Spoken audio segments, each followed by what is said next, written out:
की ज्या प्रभाग रचना ज्या झालेल्या आहेत कल्याण डोंबिवली महानगरपालिकेमध्ये, त्यामध्ये या 27 गावातील जनतेचा आवाज कुठेतरी या कल्याण डोंबिवली महानगरपालिका व प्रशासन यांच्यामार्फत दाबण्याचा प्रयत्न करण्यात आला.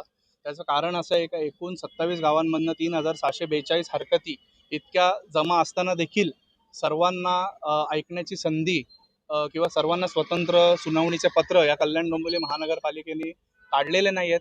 व त्या संदर्भात आम्ही माननीय आयुक्त निवडणूक आयोग महाराष्ट्र राज्य यांची आम्ही भेट घेतली व त्यांच्या ही संपूर्ण गोष्टही त्यांच्या निदर्शनास आणून दिली.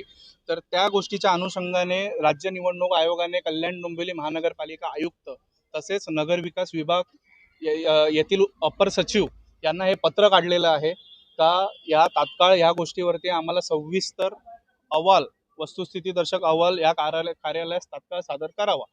व तशी एक प्रत त्यांनी मलाही दिलेली आहे. परंतु माझ्या मते किंवा माझ्या माहितीप्रमाणे तसा अहवाल कुठल्याही प्रकारचा अहवाल कल्याण डोंबिवली महानगरपालिकेने असो किंवा नगरविकास विभागाने असो तसं आमच्या माहितीप्रमाणे अद्याप निवडणूक आयोगाला दिलेलं नाही आहे. जरी दिला असेल तरी तसे काय प्रत किंवा तशी काय माहिती माझ्यापर्यंत अधिकृतरित्या आलेली नाही.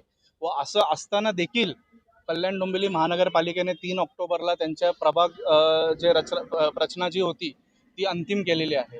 तर मग कुठेतरी हे लोकशाहीला दाबण्याचा व 27 गावातील आवाज दाबण्याचा हा प्रयत्न कल्याण डोंबिवली महानगरपालिकेतर्फे व प्रशासनातर्फे हे सुरू आहे. याचा आम्ही तीव्र विरोध करतो.